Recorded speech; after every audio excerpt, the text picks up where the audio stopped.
Poukoumel FM, dans un instant, le journal.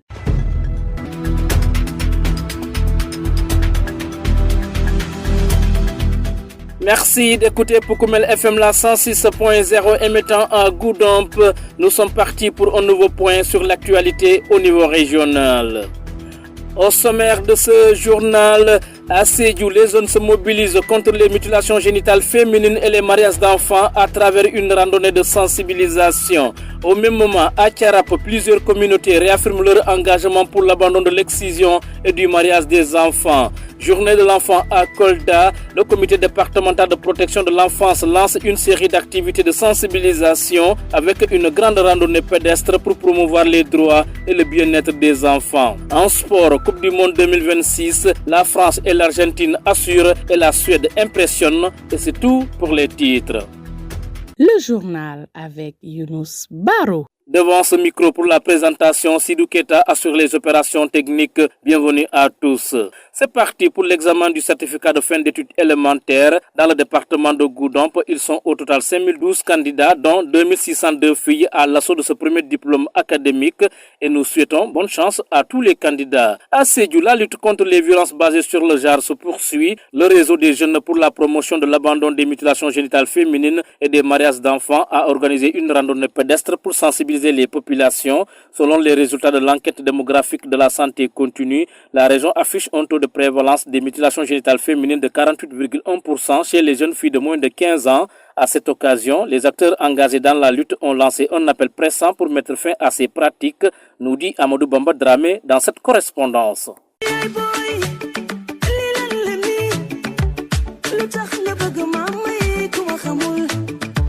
Face à la persistance des pratiques néfastes à l'endroit des filles et des femmes, notamment les mutilations génitales féminines, le réseau des jeunes pour la promotion de l'abandon des mutilations génitales féminines et des mariages d'enfants a tenu dans la cité du Pakao une randonnée pédestre de sensibilisation à l'occasion de la journée de l'enfant africain. Selon les données les plus récentes de l'enquête démographique et de santé continue, la région de Sédhiou est à 48,1% des filles de moins de 15 ans victimes des MGF.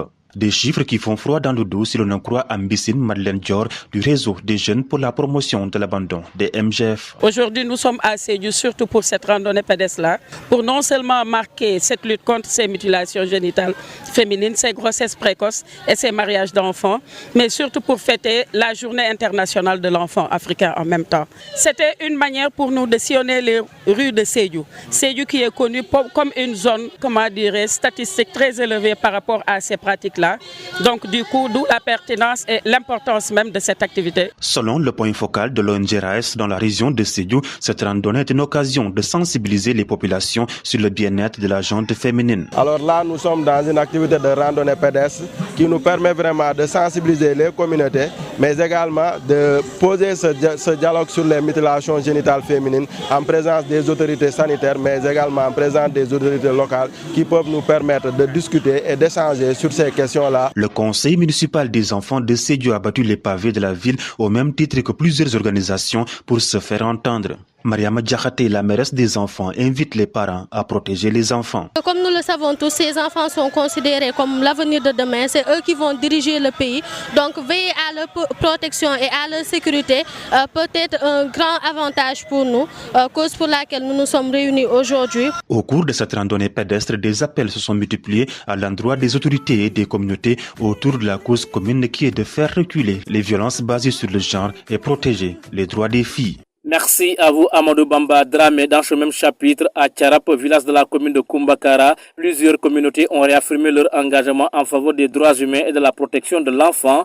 Réunis à l'initiative de Tostan et ses partenaires, les participants ont plaidé pour l'abandon définitif de l'excision et du mariage des enfants. Une mobilisation qui mise sur le dialogue communautaire et le changement de comportement pour garantir un meilleur avenir aux jeunes générations. C'est dans ce compte rendu d'Ousmane Diak.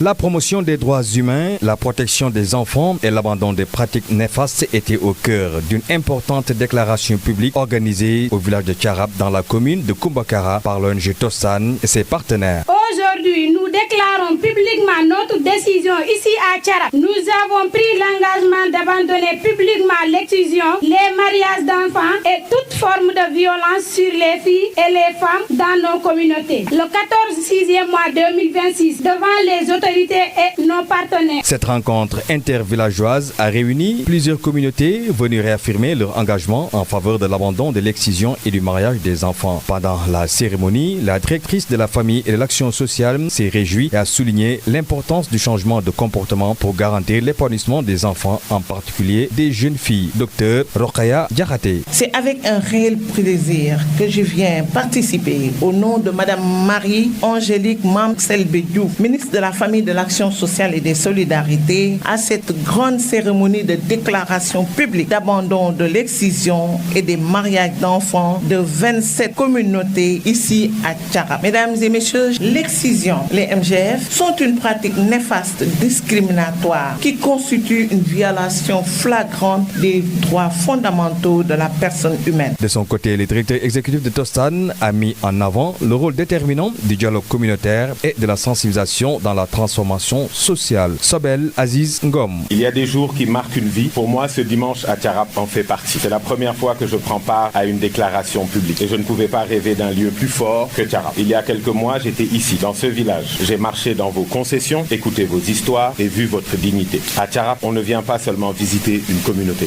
On vient apprendre d'elle. Depuis 1 an, je parcours nos régions. J'ai écouté des femmes, des jeunes, des facilitateurs. Et j'ai appris que la profondeur de ces sujets ne se lit pas dans les rapports. Elle se comprend en écoutant celles et ceux qui les vivent. Cette déclaration publique marque ainsi une nouvelle avancée dans les efforts menés par les communautés et leurs partenaires pour promouvoir les droits humains et renforcer la protection des enfants dans cette partie du pays. Ousmane Diak, nous restons chez vous à Kolda où le comité départemental de protection de l'enfance s'est mobilisé à l'occasion de la journée de l'enfant pour marquer cette célébration et renforcer le plaidoyer en faveur des droits de l'enfant.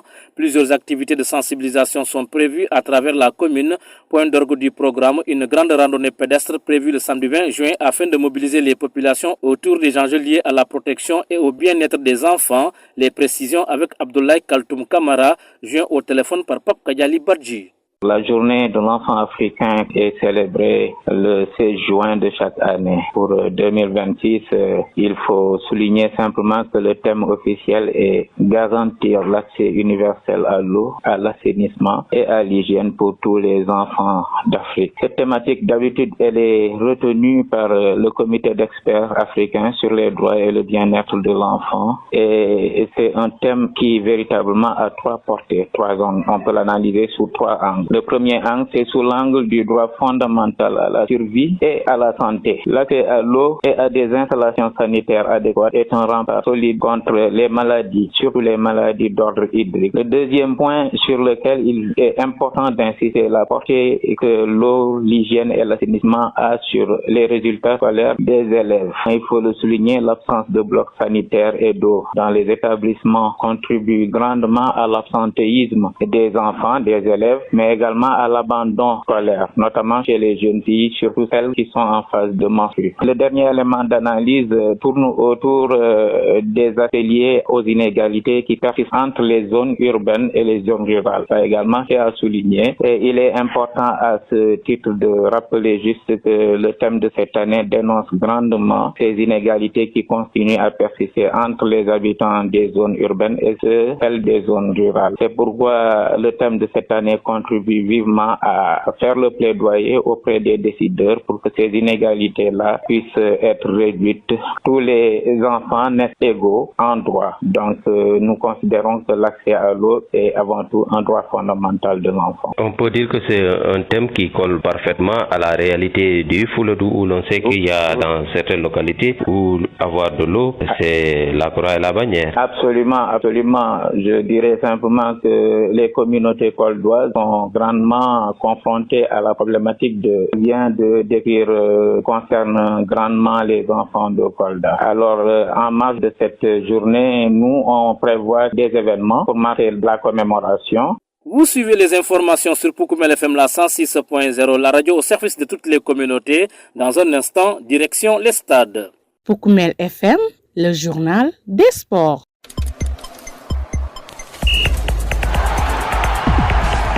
Info Sport, la phase de groupe de la Coupe du Monde a livré plusieurs résultats marquants ces 3 derniers jours.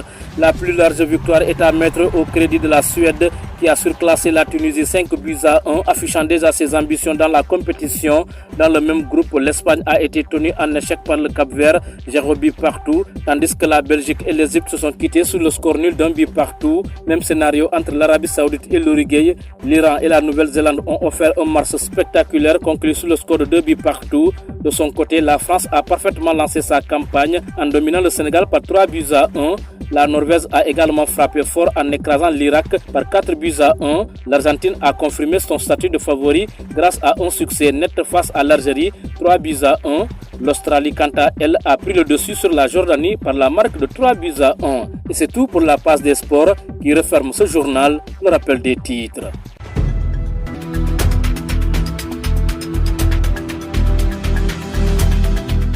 À Sédhiou, les jeunes se mobilisent contre les mutilations génitales féminines et les mariages d'enfants à travers une randonnée de sensibilisation. Vous les avez entendus dans le compte rendu d'Amadou Bamba Dramé. Au même moment, à Tiarap, plusieurs communautés réaffirment leur engagement pour l'abandon de l'excision et du mariage des enfants, nous a dit également Ousmane Diak.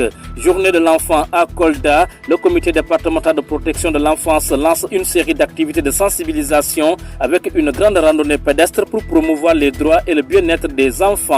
En sport, Coupe du Monde 2026, la France et l'Argentine assurent et la Suède impressionne. Merci à Sidou Keita qui s'est bien occupé des opérations techniques. Journal présenté avec un immense plaisir par Younous Barou. Mesdames, Messieurs, merci de l'avoir suivi. Aujourd'hui, pas de version mandingue et on s'en excuse profondément. La rédaction de Poukoumel FM vous donne rendez-vous demain. D'ici là, passez d'excellents moments en compagnie de nos programmes. Merci et au revoir.